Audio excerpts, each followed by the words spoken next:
Every summer, for the past few years, a group of friends and I have traveled from our homes in Liverpool in the UK to Dumfries and Galloway in Scotland.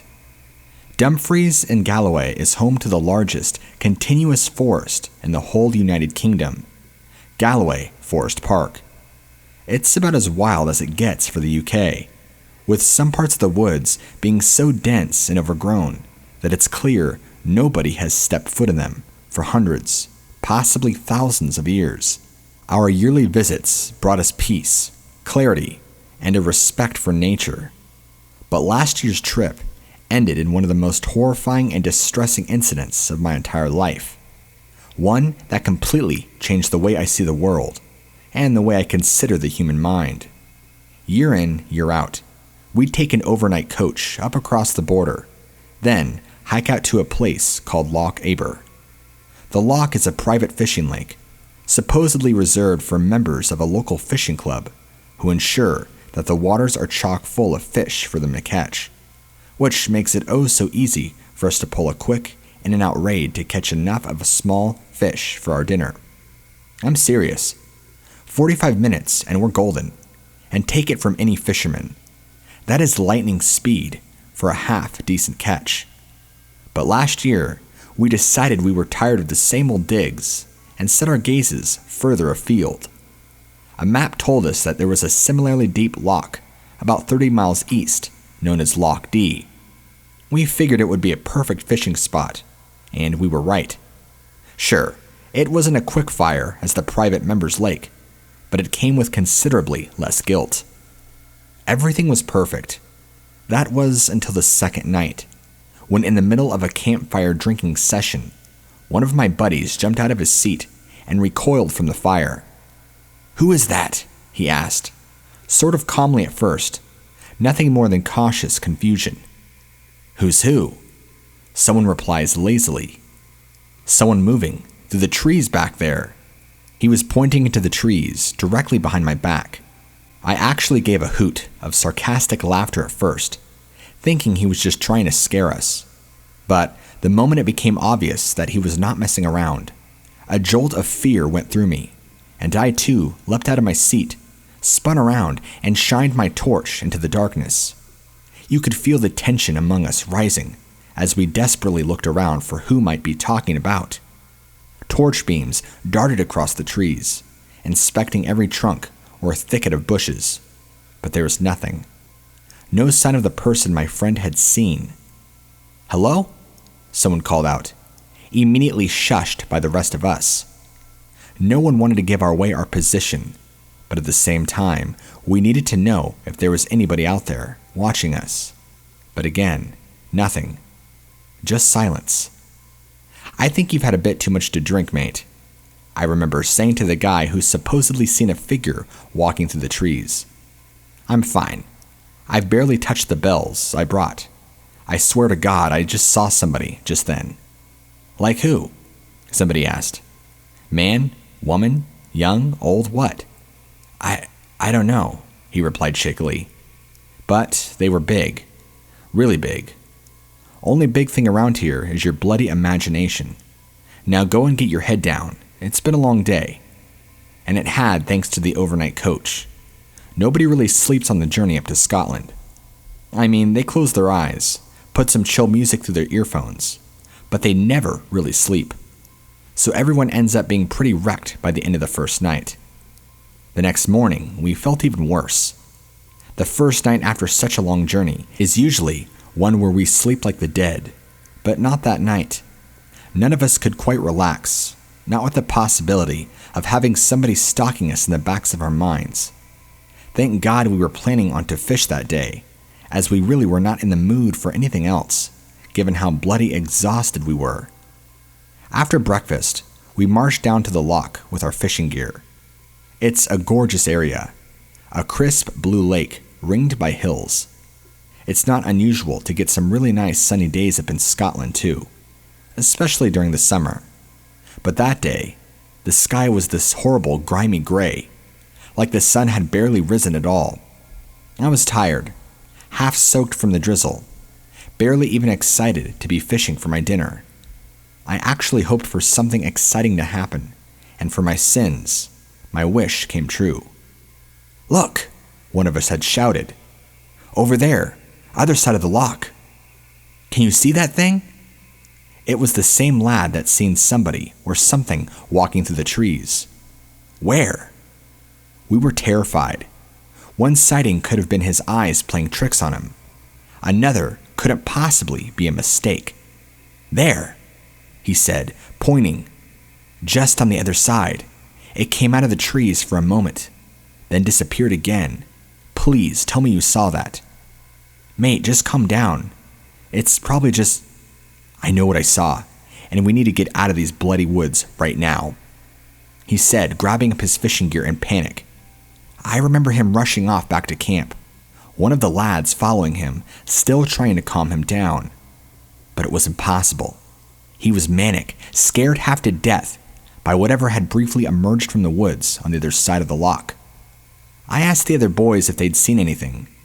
Each shook their head. None had any idea what they were talking about, but that didn't mean they were just freaked out over his outburst. We were supposed to stay for 7 full nights, but that second one was our last. We'd managed to talk to the lad who was panicking down, convince him to stay a few more nights at the very least. We'd come all this way, and I wasn't about to let one of us just leave because they'd had a wee scare or something. But it didn't end there either.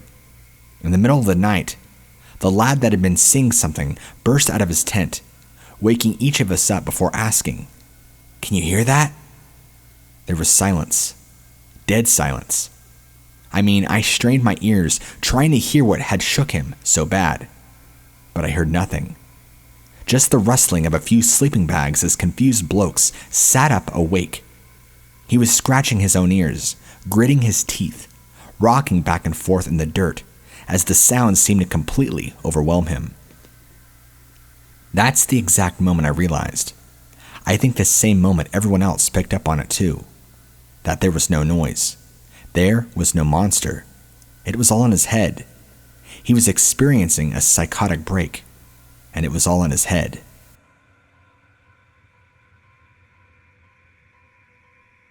What you are about to read is a warning. I beg you, I implore you, please do not go hiking in the woods around Pittsfield, Massachusetts. I know these woods like the back of my hand. I was playing with my little brother among those trees when I was still in single-digit ages. So trust me when I say that something has been changing out there, and not for the better. I first noticed something was horribly wrong during a hike a few weeks back. In early spring, birds migrate back from the warmer southern climates to their northern territories en masse. Thousands upon thousands of tiny songbirds occupy the trees around Mount Greylock during the month of March, each singing a sweet, chirpy song that is, in reality, a bellowed war cry, a call for challengers to step up and knock them off their perch. Yet, as I trudged through the previous winter's leaf litter, I couldn't hear a single thing. No birds, or any other animals for that matter, seemed to still call the forest home. This made me nervous for 2 reasons. 1, animals have an uncanny ability to detect dangers that are unknown to humans. Their sense of smell, hearing, and general atmospherics are far superior to our own. If the wildlife have fled the area in such a hurry, or at least refused to return, that could mean something awful was about to happen. And 2, areas of woodland turn exceptionally quiet when there is a large predator around. Wood pigeons will become deathly quiet and still, hoping a black bear or mountain lion will just pass them by. Sometimes they do, sometimes they don't. But either way, it would be hideously unsafe of me to wander around while one was prowling the area. So, naturally, I started making my way back towards my car, when something real peculiar happened. I feel I should remind you at the point that I'd been playing in the woods around Mount Greylock since I was like 7 or 8 years old. It's pretty far from where our family lived when I was a kid. But, thanks to our bikes, we had a pretty large area to roam when it came to those long summer breaks. Point being, I know those woods really well. But some way, somehow, I managed to get lost. It first came to my attention that I'd managed to get myself turned around when I felt my head begin to throb with a dull ache. I stopped walking for a moment, rubbing my eyes and the bridge of my nose to try and massage away the ache. But when I opened my eyes again and looked around, I felt a faint flash of panic run through me.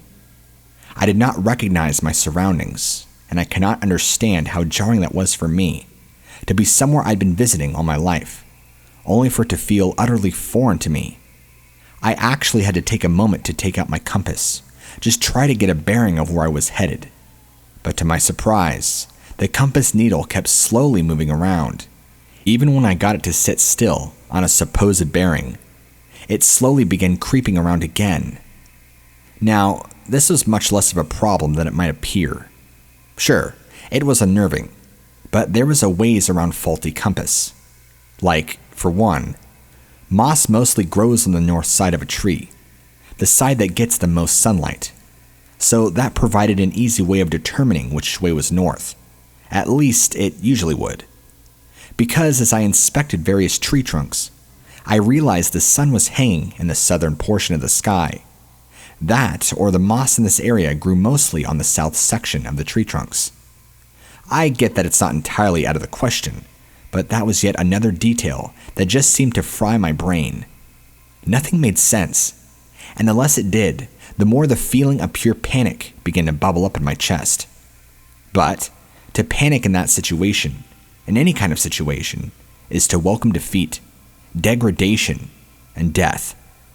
I kept myself calm, told me there was a rational explanation for everything that was occurring, and walked off in the direction I was almost sure the nearest highway was. It was then I came across something I'd never ever seen in the woods before, something that seemed so out of place that it was frankly terrifying. In all the years I'd spent roaming those woods with my brother as a kid, I'd never seen anything like the old rundown cabin that stood before me. And I mean, it was old, as in there was no way it could have been built by any later than like 1979. So just how me and my brother had missed this place was utterly beyond me. The obvious thing to do was to knock on the cabin door, see if anybody was home, and as much as I might find it humiliating, ask for directions. But as I walked closer and closer towards the rustic front door, I felt the most unusual sensation. I put it down to general tiredness. Maybe my blood sugar was low. I'm not entirely sure. But for whatever reason, each footstep that took me closer to the cabin seemed more and more difficult.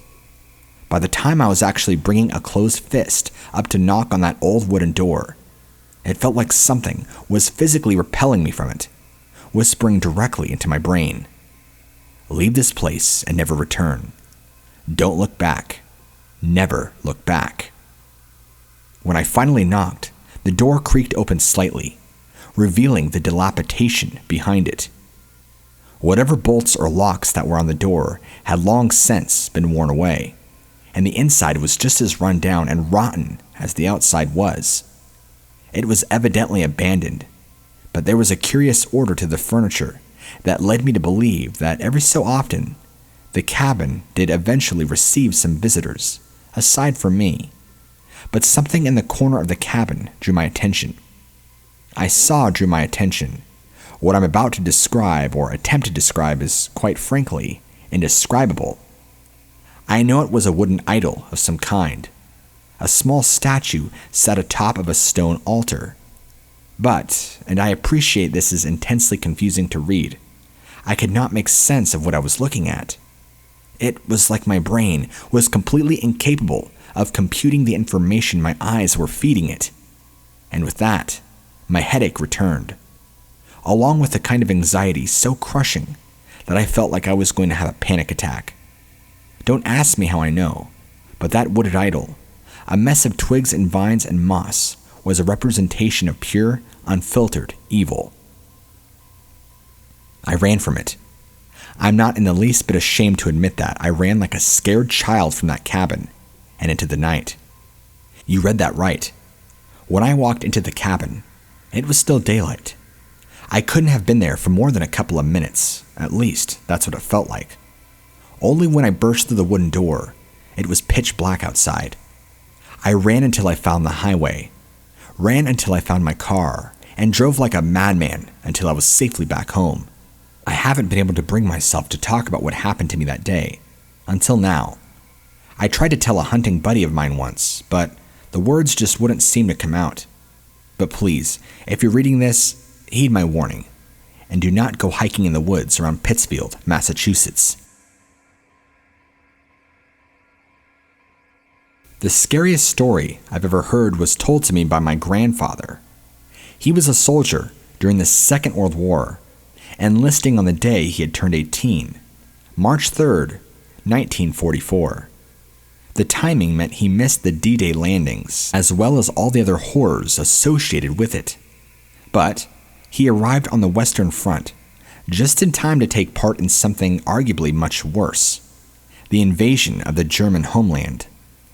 Looking back, with the kind of 20/20 vision that hindsight gives you, it seems obvious that Nazi Germany was destined to lose the war, squeezed under the combined weights of the Allied and Soviet armed forces. But, in the moment, during the day-to-day fighting in the fields and forests of Northern Europe, the future seemed anything but certain. In fact, Germany was still convinced it could win the war. Using atomic bomb technology, stubborn defensive tactics, or a combination of the two, the Nazis were far from convinced that their fight was over. And it was into this new phase of war that my grandfather found himself, during a nightmarish push into the Nazi heartland that would prove just as terrifying as anything that had preceded it, if not more so. On the 2nd of October, 1944, the battle began. The city had been incorporated into one of the main defensive networks on Germany's western border, and the Allies hoped to capture it quickly before advocating into the industrialized basin to land the knockout blow to German manufacturing capabilities.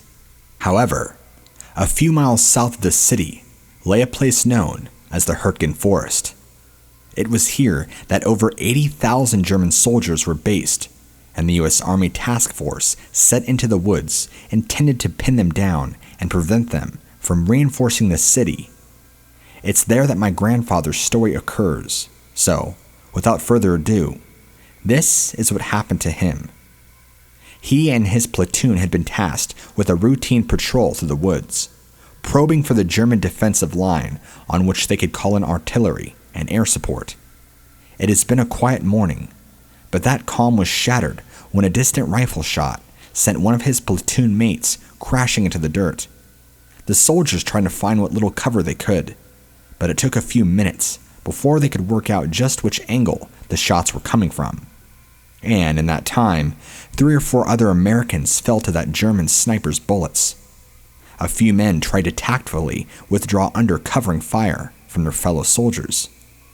But the sniper picked them off before they could get away. Before long, the entire platoon was pinned down by the sniper, completely unable to move without being shot down where they stood. But, as horrendous as that sounds, that's not the part that stuck with him. It's what came next. The platoon's radio man had been the one shot during the initial ambush and had bled to death pretty quickly. Lying lifeless in a slight clearing among the trees, anytime any of the soldiers tried to pull the man's radio unit to safety, the sniper would let off a shot, ensuring they kept their distance.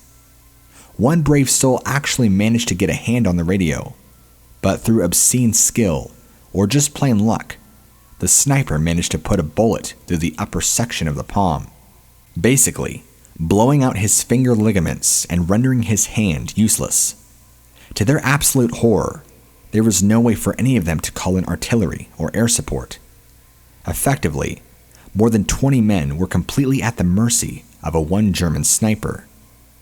My grandfather told me that on numerous occasions, a soldier might shift a little in place, maybe peek up to see if they could spot the sniper's firing position, and each time, the man would fall dead or scream out in pain as a bullet whizzed through the trees and found its mark.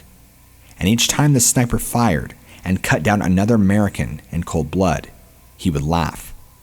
He laughed so loud it would echo through the trees around them. My grandfather said that was the sound that he could never ever forget. Hearing the joy in that German sniper's laugh, the raw, violent delight he felt when his bullets struck home.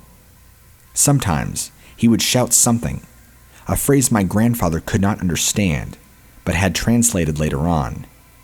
More crying children.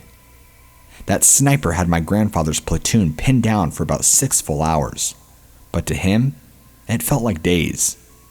They had to just lie there, perfectly still, as the dead, open eyes of their fallen comrades stared at them. Looks of shock and horror on their lifeless faces. At one point, the sniper, unable to spy any living targets through his high-powered scope, began to fire upon the dead in an attempt to break the platoon psychologically. My grandfather told me the entire platoon winced in disgust and terror as a bullet smashed into a dead man's skull.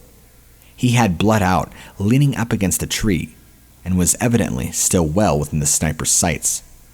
Of all the wounds and injuries my grandfather saw during the war, he told me head wounds were always the worst. Once the structural integrity of the human skull is compromised, be it by bullet or shrapnel, or from the blunt force of a rifle butt, a person's face changes shape. The first bullet that hit the dead man's skull practically split it in two, right down the middle. But nothing I can write out will do exact horrific manner in which my grandfather described it. I'd known that guy for months. I could recognize him in the dark, just from his gait. But now, I didn't recognize him at all. His eyes, way too far apart. He looked inhuman. But the sniper did not stop there. He laughed and laughed and laughed as he sent 2 bullets, then 3, then 4, sailing into the dead man's skull, pulverizing it until it was just a mess of broken bone and leaking brain matter. Eyeballs still connected by the optical nerve dangled from shattered eye sockets. I can't even imagine how traumatic that must have been for a kid who was only barely 18. I mean, he was still a kid, a child. I think back to when I was 18. I could barely handle seeing a paper cut, let alone seeing somebody's entire head explode. His platoon had to wait until nightfall to escape. They did so as barks echoed through the trees. Cowards, the German sniper called them, in between volleys of that perverted manic laughter. My grandfather said he still expected to be shot as they ran back the way they came, trying not to have a head-on collision with tree trunks as they did. One man was so terrified he actually did straight run into a tree, broke his nose, but just got up and kept running. Grandfather died last year, so I consider this a little tribute to a great man who went through terrible times. Rest in peace. During my time in college, I had a friend whose dad owned an 800-acre piece of land in Texas, eastern Texas to be exact. In the past, he had leased it out to hunters and paper companies, but was no longer doing it. He had built a cabin on the land a few years before and would let us go out there from time to time and mess around. It served as a great way to relax from the pressures of school and get closer to nature.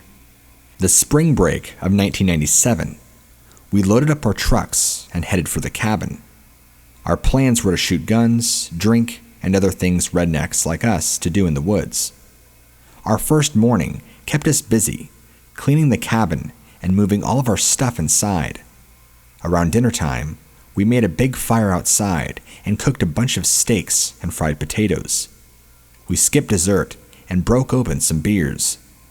The sun went down not long after, and for the remainder of the evening, we got loaded and passed around a joint or two. At some point in the night, I heard a shuffling noise outside and went out to check on it. The fire was barely burning at that point, and just outside of its light, I swore I could see the shape of a man standing completely still. From what I could tell, he was facing me, perhaps waiting to see what I'd do. I blinked my eyes real hard to get a clearer look, but my position and the lack of light made it too hard to see clearly. The shape continued to stand still, So I decided I'd walk up a little closer in hopes of getting a better picture. The thought terrified me, but I was transfixed by the being.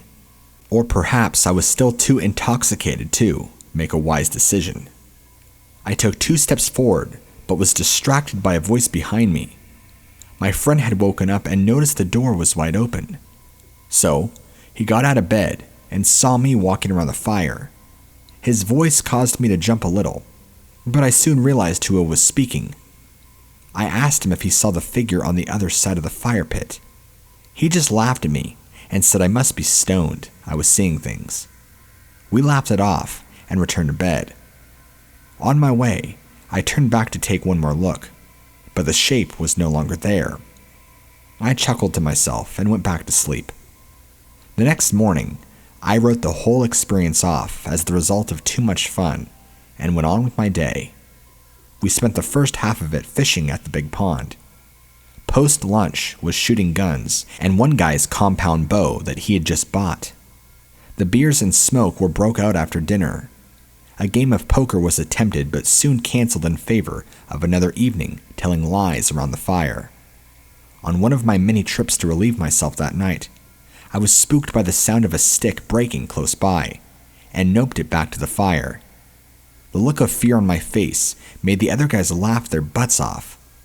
I tried to explain what happened but was quickly reminded that we weren't the only creatures in the woods. The reasoning seemed sound, so I accepted it. Not long after, we were standing around, involved in some deep discussion, and I turned to speak to the guy on my left. What I saw caused me to clench up so tight I could have snapped a steel rod with my sphincter.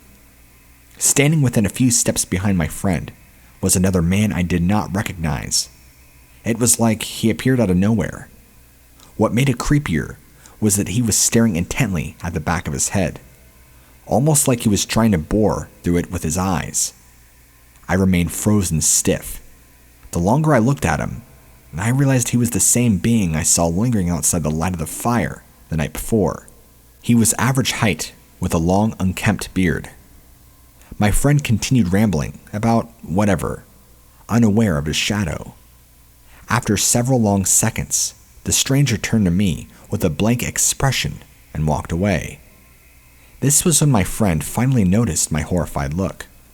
When he spoke, the thrall of fear was released, and I began pointing and rambling about what I had just witnessed. He and my other friend laughed at me again. There was no way I was seeing things this time. I described the man, and one of them suggested he was a Bigfoot. Despite my protests, nobody was buying it, and I eventually just cut my losses and shut up. However, I wasn't beat. Their mockery had made me even more determined to prove the stranger's existence. The next 2 days were quiet. No stranger. In other words, but I kept my eyes peeled for anything out of the ordinary. By our 5th morning, I was beginning to question my sanity. I'd seen this mysterious being stalking around us twice, and now it had suddenly disappeared. I resolved to put my quest on the back burner until some new evidence rose. My friend's dad had mentioned to him an owner of one of the surrounding properties had spotted a small group of wild hogs running through his land. So we grabbed our rifles and went on the search for him. 1 mile or so down on one of the property's many roads, we came across some hog wallows and knew we were on the scent. We went up the road, now on foot, tracking them.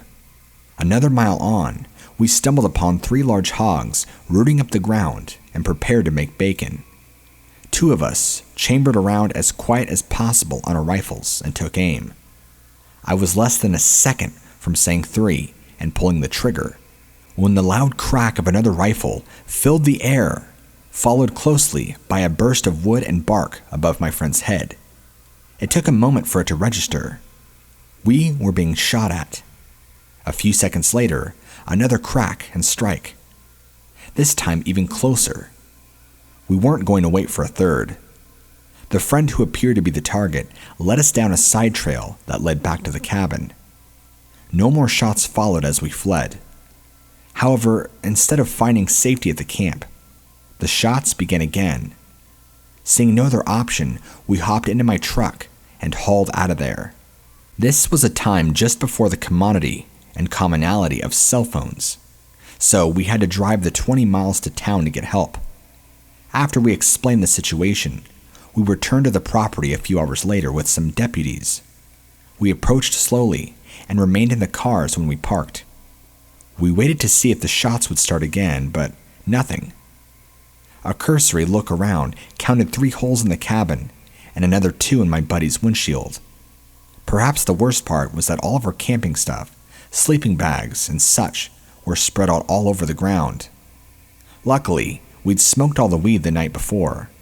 Nothing was missing but a box of ammo, and strangely, my sleeping bag and a wool blanket. A theory began to form in the deputies' minds that we had stumbled upon a squatter or poacher camping out on the property, for whatever reason. They acted as if they were going to let it go, but once my friend's dad, who owned the land, heard about it, he put pressure on them to start a search. This was about the time I repeat my story of seeing somebody lurking around the cabin. No one was laughing now, and my story was finally being taken seriously by somebody. The search was led around the property by my friend's dad.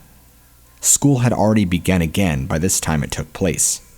It continued for a full week, but nothing other than a few old camps were found. It was assumed that he knew the heat would be on him after the shooting incident, and he moved on. During the course of the investigation, several avenues were followed to ID the stranger, like escaped cons, but he remains unidentified to this day. Because of the chance of another attack, our trips to the property ended. The next year, we tried to camp out somewhere else, but it wasn't the same, and our nature getaways died out. Within 5 years, my friend's dad had a heart attack and lost interest in the cabin. The paper company's lease was renewed, and the land's trees have been used to make paper and pulp wood products ever since. Each time I jot down a quick note, I'm reminded of our awesome trips, and especially the odd and terrifying week that caused them to stop. I do once or twice a year talk to my old college friend on the phone. As far as he's heard, that crazy stranger still has not been caught. We sometimes theorize as to his origins and where he may have ended up. I, however, often take this much further when I'm alone. I wonder why our so-called strangers seem to focus so much of his anger onto my friend. And perhaps, far more concerning, is he still out there, waiting for his chance to finish what he began all those years ago?